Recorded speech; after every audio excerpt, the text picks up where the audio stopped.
Start. I am Arbaz biochemist. Today I am going to start the topic skeletal muscle skeleton contraction. We start skeletal muscle contraction. We know that for contraction some stimulus is required. The motor जब भी कोई muscle contract करता है तो उसको stimulus चाहिए होता है फॉर कंट्रैक्शन. तो मोटर नर्व जो होती है वो इस कंट्रैक्शन को प्रोसीड करती है हमारे पास, ठीक है, मसल्स में. और motor nerve consist of motor neuron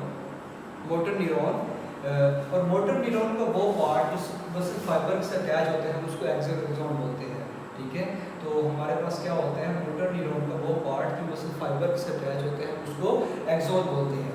अब एक्सोन क्या होता है, यहाँ से प्रोसीड होता है. ये मैंने एक्सोन बनाया है, ठीक है. एक्सोन यहाँ से प्रोसीड होगा तो वन जो एक्सोन होगा, ये मैंने एक्सोन की एंडिंग्स दिखाई है आपको यहाँ पर, ठीक है. This are the axon endings. और एक्सोन एंडिंग्स के में हमारे पास क्या होता है, हमारे पास वेसिकल्स होती है जिसको हम सिनेप्टिक वेसिकल बोलते हैं. सिनेप्टिक वेसिकल्स में हमारे पास न्यूरोट्रांसमीटर्स होते हैं, ठीक है जी. क्या होते हैं, न्यूरोट्रांसमीटर्स होते हैं.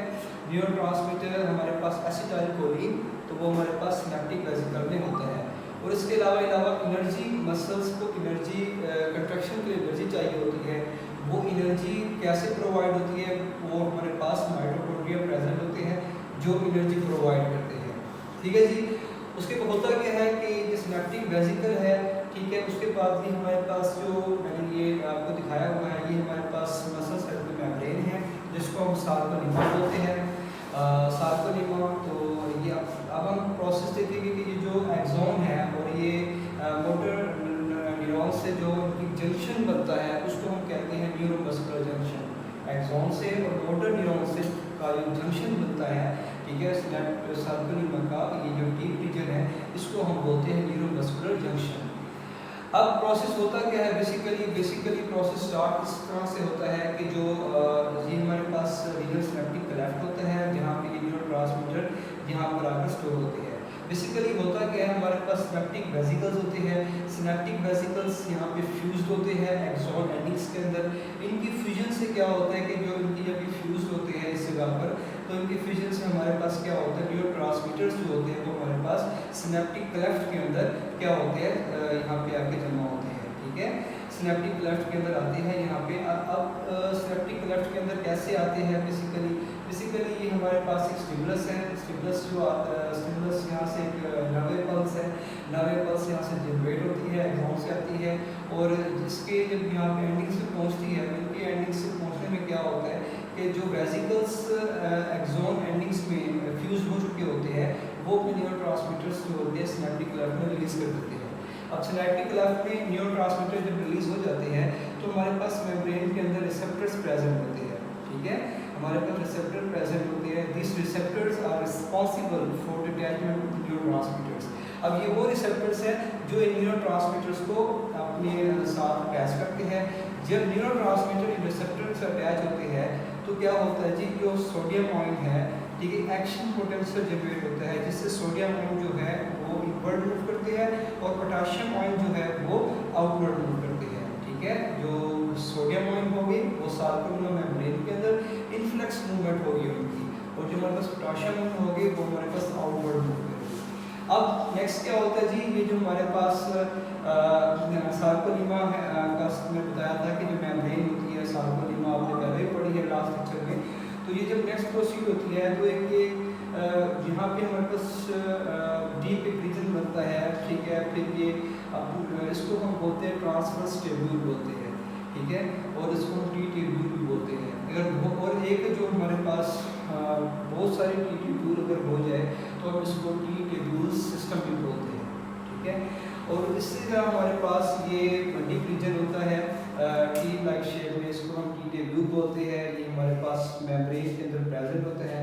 और बिसाइड्स इसके साथ साथ हमारे पास यहाँ पे सार्कोप्लाज्मिक रेटिकुलम भी प्रेजेंट होता है.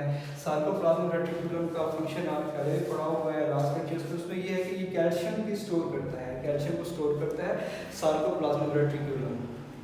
अब हमारे पास एक टी ट्यूब्यूल और दो सार्कोप्लाज्मिक रेटिकुलम मिलकर क्या बनाते हैं, ट्राइएड बनाते हैं, ठीक है. एक हमारे पास टी ट्यूब्यूल और दो सार्कोप्लाज्मिक रेटिकुलम मिलकर ट्राइएड बनाते हैं.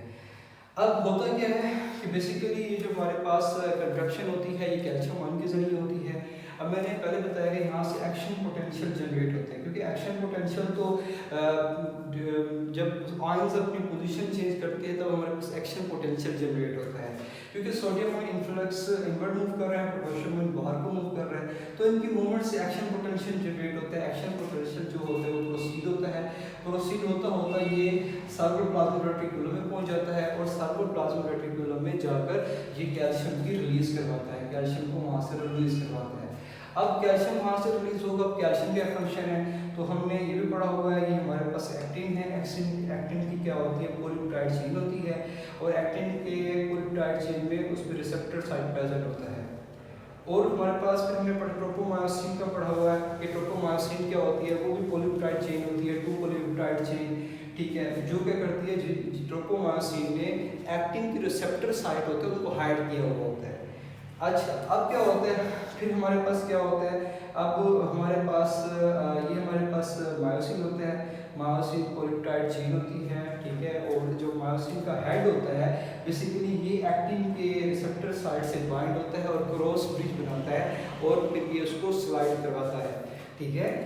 अब बेसिकली रिसेप्टर साइड तो हाइड की हुई है, अब तो फिर तो स्लाइडिंग मूवमेंट नहीं होगी, तो फिर इस केस में क्या होता है जी, जो कैल्शियम सार्कोप्लाज्मिक रेटिकुलम रिलीज करवाता है वो आकर यहाँ पे ट्रोपोनिन से बाइंड करता है, ठीक है। तो यहाँ पे हमारे पास 3 तरह की ट्रोपोनिन प्रेजेंट होती है, T1, T2, T3। तो इसमें से जो थर्ड ट्रोपोनिन होती है वो कैल्शियम के साथ बाइंड होती है।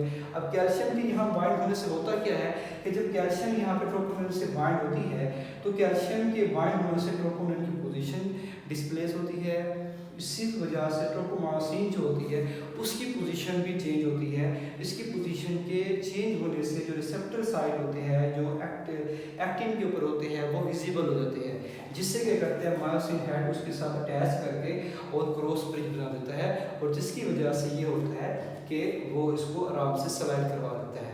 तो इस तरह की कंट्रैक्शन होती है।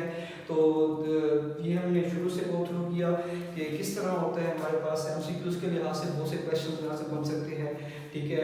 सिनेप्टिक लेफ्ट, हमारे पास synaptic vesicle, sarcoplasmic reticulum, T tubule system क्या होता है, ट्राइएड क्या होता है, सार्कोप्लाज्मिक रेटिकुलम में कैल्शियम स्टोर होता है और मायोसिन हेड जो होता है वो एक्टिन के रिसेप्टर के साथ क्रॉस ब्रिज बनाता है और इस तरह ये सारा प्रोसेस और रोल ऑफ कैल्शियम भी हमें पता होना चाहिए।